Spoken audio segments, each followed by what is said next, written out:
사실 안전지사에게 실망한 분들 진짜 많을 것 같아요. 그러니까 기존에 있었던 뭐 두 명의 피해자의 증언 외에도 기자회견을 하기로 했으면 해야 되는 거잖아요. 그러니까요, 그 국민과 도민들에 대한 약속을 끝까지 저버리는 모습에 국민과 도민들은 다시 한번 실망을 하고 있습니다. 사실 그제까지만 해도 도민과 국민을 향해서 속죄하는 게 우선이다. 이렇게 이야기를 하면서 그랬죠. 기자회견을 본인이 자청을 했습니다. 네. 그 후에야 이제 변호사 선임을 해서 법적 대응을 하겠다고 이야기를 했는데 어제 저도 깜짝 놀랐는데 2시간 전에 그러니까 기자회견이 오후 3시로 네. 되어 있었습니다. 그런데 점심을 먹고 있는데 한 12시 55분쯤 문자가 왔더라고요. 예. 그래서 취소를 하겠다. 왜냐? 검찰에 출석해서 수사에 성실히 협조하는 게 우선이다. 한시라도 빨리 검찰에서 나를 불러줬으면 좋겠다. 그러니까 국민과 도민을 먼저 생각했다고 했던 안희정 전 지사 결국에는 검찰 수사를 이야기하면서 본인의 그러네. 법리적으로 어떻게 뭐가 더 유리할지를 먼저 생각하는 모습을 보였습니다. 그렇군요. 자, 이제 취소한 이유가 이제 법리적으로 빠져나가기 위해서인지는 아직까지 뭐 확인되지는 않고 있습니다만 일단 그 김지은 씨의 최초 폭로 이후에 추가 피해자가 또 나와서 증언을 하면서 물론 이름이나 얼굴은 아직 공개되어 있지 않은 상태입니다만 그것이 혹시 부담이 됐다 이런 추측도 가능한가요? 상당히 부담이 됐겠죠. 근데 이 두 가지를 볼 수가 있습니다. 국민 정서, 그다음에 법리 이것을 가지고 계속 기자회견을 하니 안 하니 끝까지 고민을 했던 것으로 보입니다. 예. 김지은 씨 폭로가 터진 뒤에는 자신의 깨끗한 이미지를 좀 강조하면서 혹시나 정치 재개까지 꿈꿨던 것 같아요. 그러니까 국민 정서를 최대한 이야기하면서 나는 속죄부터 하겠다 이렇게 이야기를 했는데 그 다음에 기자회견을 자청한 다음에 또 다른 추가 폭로가 터져 나옵니다. 예.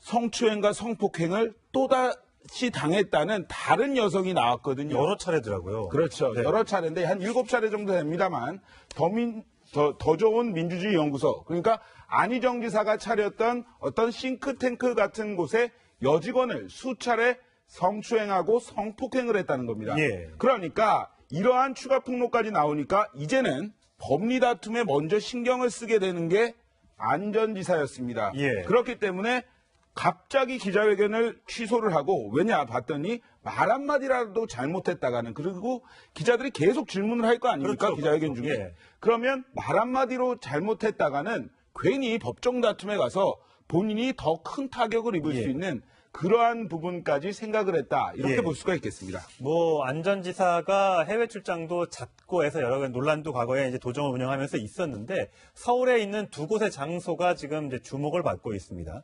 한 곳은 김지은 씨를 마지막으로 폭행했다는 의혹을 받고 있는 서울의 한 오피스텔, 마포에 있는 한 오피스텔입니다. 그래서 서울 서부지검에 고소장이 제출이 됐는데, 자, 이 오피스텔의 CCTV를 이제 검찰이 확보를 했다고 합니다. 예. 두 사람이 찍혔다고 합니까?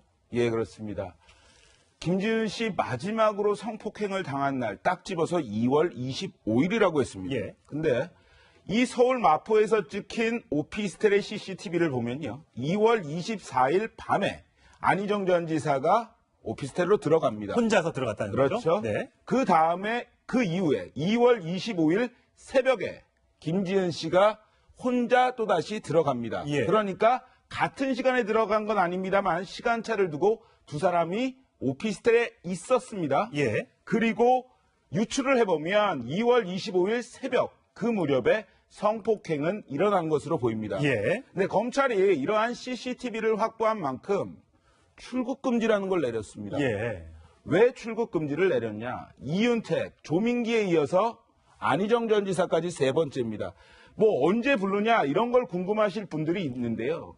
검찰 같은 경우에는 안희정 전 지사 특히 유력 정치인이었습니다. 그렇기 때문에 확실한 물증이나 근거를 가지고 불러야 합니다. 그렇군요. 그렇죠. 이윤택, 조민기 씨 같은 경우에는 여러 명의 진술이 나왔기 때문에 예. 출국 금지를 했다면 예.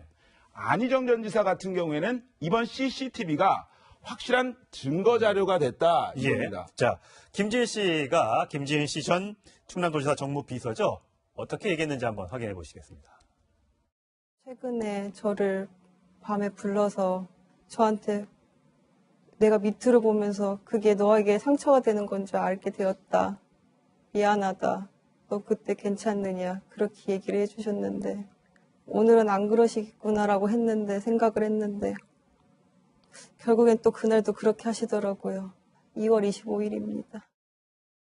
미투를 얘기하기 위해서 불렀고 미투를 한참 얘기했다고 하지 않습니까? 그렇다면 본인의 사무실 낮도 아니고 그 밤에 새벽에 지금 들어갔다고 하니까 이건 불렀을 때부터 남들 일반인들이 보기엔 충분히 오해를 살 만한 행동이다라고 볼 수밖에 없지 않습니까? 그렇죠. 이게 고소장에 적시된 혐의를 우리는 다시 한번 봐야 됩니다.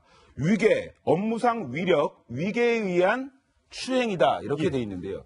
저렇게 왜 시간차를 두고 들어갔는지에 대해서 또 다른 법리 공방이 있을 수 있습니다. 예. 왜 좋아서 같이 들어가는 거 아니냐 뭐 이런 이야기도 있을 수 있고 여러 가지 이야기가 있을 수 있습니다만 김지은 씨 측에서는 이렇게 이야기를 할 수 있습니다. 수행비서였고 정무비서였습니다. 그러니까 언제든 전화를 해서 오라고 할 수 있는 절대 권력의 위치가 안희정이란 사람이었습니다. 그렇죠. 그렇기 때문에 마포 오피스텔로 불렀을 때 거기에 업무상 위력이나 위계가 있었는지가 예. 법정 다툼의 핵심 포인트라고도 할 수 있겠습니다. 막 전화 걸어서 막 화를 내면서 무조건 와! 이렇게 하지 않더라도 그냥 그 위계 질서상에 그렇게 되어 있기 때문에 그럼요. 안 가기가 어렵다는 얘기죠. 예, 그렇습니다.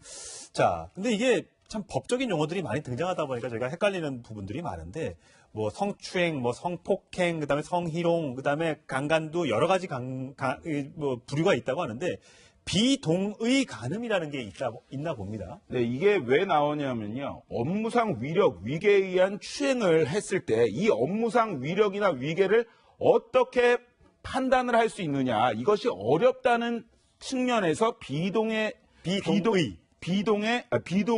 간음 이런 네. 게 나왔습니다. 예. 이것이 뭐냐면 그 폭행과 협박이 없이 간음, 그러니까 네. 부적절한 성관계를 예. 맺었다는 예. 건데요. 이게 사실 그런 위계나 위력이 입증하기가 힘들기 때문에 나온 건데 네. 이 상당 사건에서 상당 성폭력 사건에서 이 비동의 간음으로 치유되는 경우가 많습니다. 치부되는 경우가 그러니까 많습니다. 비동의 간음으로 되면 이것이 법적인 어떤 면책이 돼서 빠져나갈 수 있는 게 된다는 거예요. 그렇죠. 지난해 이제 판례를 한번 보면 예. 7월과 9월에 이런 게 있었습니다. 연예인 지망생을 성폭행한 혐의로 예. 한 드라마 제작사 대표가 이제 구속이 됐어요. 예. 그런데 이 사람이 업무상의 위력을 인정받지 않아서 예. 결국에는 불기소 처분이 됐습니다. 불기소, 아예 기소가 안 됐어요. 그렇죠. 예. 그런 만큼 이런 위력을 밝히느냐 이거에 따라서는 이걸 못 밝힐 경우에는 비동의 간음 요 부분으로 빠져나갈 수 있는 구멍이 있죠. 그래서 예. 사회적으로 더 심각한 문제로 받아들여야 되는 겁니다. 비동의니까 어쨌든 동의하지 않았다는 건데 이게 왜 법적으로는 면책이 되는지 이해가 안 됩니다. 아, 그건 폭행이나 협박이 없었다는 그 이유 때문입니다. 그렇군요. 예, 예. 자, 그래서 이제 권력형 성폭력에 대한 처벌을 강화해야 된다는 얘기가 나오고 정부가 그래서 합동으로 추진을 법률안을 제정을 하겠다고 합니다. 징역 5년 이하, 벌금 1,500만 원 이하였던 이런 처벌 조항을 더 강화해서 공소시효도 10년으로 늘리고 벌금도 5천만 원으로 높이고 징역도 10년 이하로 세게 하겠다는 게 이제 추진하는 대책인데 과연 이게 제대로 추진이 돼서 정말 이런 위계에 의한 성폭력, 권력형 성폭력이 근절될지 조금 더 지켜봐야 할 것 같고요. 자, 김지은 씨가 피해자지 않습니까? 지금 경찰에서 보호를 받고 있다고 하고요. 근데 면직 처리가 됐는데 문자를 받았다고요? 그러니까요, 이게 성폭행 폭로가 있은 직후에 충남도청 이렇게 이야기를 했습니다. 지난 6일인데요. 김지은 씨 본인 의사에 따라서 충분히 의사를 듣고 결정을 하겠다. 이렇게 돼 있었습니다. 예. 그런데 어제 이 변호인단들에게 한 통의 문자가 옵니다. 충남도청으로부터 자동 면직을 통보한 겁니다. 그러니까 이게 어떤 이야기냐면 안 지사가 사임을 했기 때문에 그 정무비서였던 김지은 씨 또한 자동 면직 처리가 됐다. 이제 정무비서가 더 이상 아니다. 이런 건데요. 이게 문제가 또 뭐냐면 이게 얼마나 안 전 지사와 김지은 씨 간의 상하 관계가 철저했고 절대 권력이 그냥 채용하고 썼던 김지은 씨의 그런 아주 작은 역할에서 성폭행 피해자가 될 수 있다는 이런 부분이 있거든요. 예. 그렇기 때문에 충남도청 측에서도 지금 뭐 6일 날 했던 것, 그 다음에 어제 했던 것 해명이 다릅니다. 그렇기 때문에 다시 한번 뭐 해명이 있어야겠죠. 예. 자, 어제 아까 잠깐 장소 말씀드렸는데 안전지사의 마포 오피스텔 이것이 저는 충남 도청의 소속이거나 안희정 지사의 개인 그 집인 줄 알았는데 이게 친구 집이라고 된다면서요? 그렇죠. 이제 뭐 안희정 지사도 뭐 고대 철학과를 나왔는데 학생 운동을 많이 했었죠. 예. 근데 학생 운동 그 고대는 아닙니다. 그 친구 같은 경우에는 지금은 현재 건설사를 하는 S씨라고 하는데 이 사람 같은 경우는 학생 운동을 같이 하면서 한 30여 년간 뭐 인연을 맺어왔던 친구군요. 굉장히 친한 친구라고 합니다. 예. 그런데 서울 출장을 올 때마다 좀 묵을 수 있도록 안희정 지사에게 비밀번호를 가르쳐 줬다는 겁니다. 아, 예, 근데 시점을 두고 약간의 좀 이상한 게 있습니다. 처음 김지은 씨가 성폭행을 당했다고 한 것은 러시아에서 지난해 7월이었습니다. 예. 그런데 이 건설사 대표 S씨가 마포 오피스텔을 산 것은 그 바로 다음 해인, 바로 다음 달인 지난해 8월입니다. 예. 그래서 그걸 비밀번호까지 가르쳐 줬는데 이 사람이 과연 그 장소를 안희정 지사가 성폭행 장소로 이용할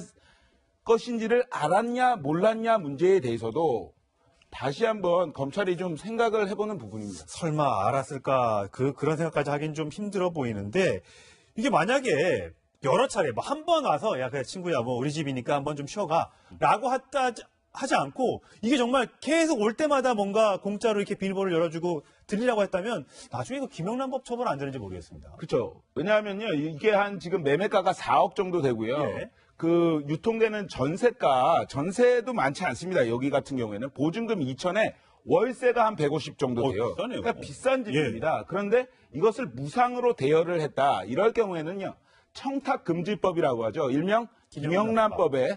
왜냐하면 안희정 전 지사가 정치인이기 때문에 예. 걸립니다. 만약에 사업에 SC 하는 사업에 대가성으로 도움을 줬다고 할 경우에는 정말 이건 뇌물 혐의까지 성립이 되는 겁니다. 네, 아직은 논란 사안이고 의문 사안입니다. 경찰 조사, 검찰 조사에서 명명백백하게 밝혀져야 할 대목이라는 점 다시 한번 말씀드리겠습니다.